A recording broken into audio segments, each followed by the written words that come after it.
কুমার নদ বাংলাদেশের দক্ষিণ পশ্চিমাঞ্চলের চুয়াডাঙ্গা জেলা, কুষ্টিয়া জেলা, ঝিনাইদহ জেলা, মাগুরা ও ফরিদপুর জেলায় অবস্থিত অন্যতম নদী।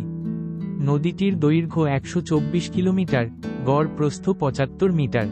বাংলাদেশ পানি উন্নয়ন বোর্ড কর্তৃক কুমার নদের প্রদত্ত পরিচিতি নম্বর দক্ষিণ পশ্চিমাঞ্চলের নদী নং 10।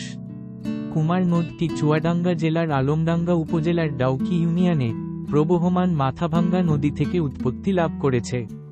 অতঃপর মাগুরা সদর উপজেলার পৌরসভা পর্যন্ত প্রবাহিত হয়ে নবগঙ্গা নদীতে পতিত হয়েছে। জেমস রেনেল 1764 সালে তার অঙ্কিত মানচিত্রে এই নদের উল্লেখ করেছেন। তখন এই নদ বিশেষ কার্যক্ষম ছিল না।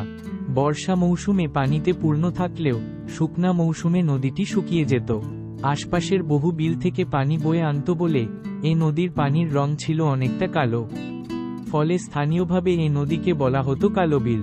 উৎপত্তিস্থল থেকে কুমার নদ বর্তমানে নবগঙ্গার প্রায় সমান্তরালে দক্ষিণ পূর্ব দিকে প্রবাহিত হচ্ছে। মাগুরার কাছে নবগঙ্গার সঙ্গে মিলিত হয়ে মিলিত স্রোত নবগঙ্গা নামেই দক্ষিণ দিকে প্রবাহিত হচ্ছে। কুমার একসময় প্রবাহ পথে কালীগঙ্গা, ছাকু, হানু, মুচিখালী ইত্যাদি থেকে তার অধিকাংশ প্রবাহ পেত। উল্লিখিত সবকটি নদী গড়াইয়ের শাখা। গঙ্গা কপোতাক্ষ সেচ প্রকল্প বাস্তবায়নের ফলে মাথাভাঙ্গা থেকে কুমারের উৎসমুখ এবং অন্যান্য নদীনালাগুলি বন্ধ করে দেওয়া হয়েছে। উৎসমুখগুলি বন্ধ করে দেওয়ায় কুমার এখন ক্ষীণকায় একটি নদীতে পরিণত হয়েছে। কেবল গঙ্গা কপোতাক্ষ সেচ প্রকল্পের প্রয়োজনাতিরিক্ত পানি এবং স্থানীয় বৃষ্টিপাতই এখন এ নদীর জলপ্রবাহের প্রধান উৎস। হাটবোয়ালিয়ায় উৎপন্ন হওয়ার পর কুমার প্রায় 25 কিলোমিটার পথ অতিক্রম করে ঝিনাইদহ জেলার সীমানা বরাবর এসে শৈলকুপা উপজেলায় প্রবেশ করেছে এবং মাগুরা জেলা শহরের কাছে নবগঙ্গায় মিলিত হয়েছে। কুমার নদের সমগ্র অববাহিকা জিকে প্রজেক্টের আওতাভুক্ত।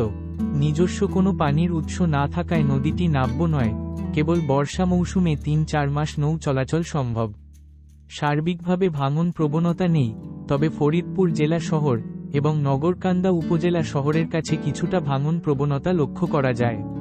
স্থানীয়ভাবে বেশি বৃষ্টিপাত হলে শৈলকুপা উপজেলার নিম্নাঞ্চল প্লাবিত হয় এবং ফসলের ক্ষতি হয়। নদীটির উৎস থেকে গাড়াগঞ্জ পর্যন্ত গড় প্রস্থ 107 মিটার এবং পরবর্তী অংশের গড় প্রস্থ 230 মিটার। কুমার নদ তার সমগ্র গতিপথ এঁকে বেঁকে চলেছে।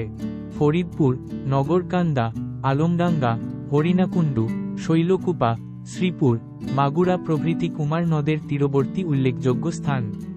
এই নদের তীরে শৈলকুপা উপজেলার অদূরে মনহরদীতে বাদশাহ আকবরের আমলের একটি প্রাচীন মসজিদ এবং কবিরপুরে একটি নীলকুঠির ধ্বংসাবশেষ রয়েছে। উল্লেখ করা যেতে পারে যে নগরকান্দা শহরের নিকট নদীটি স্থানীয়ভাবে শীতলক্ষা নামে পরিচিত। কুমার নদের তীরে ফরিদপুর শহরে অবস্থিত পল্লী কবি জসিম উদ্দিনের বসতবাড়ি।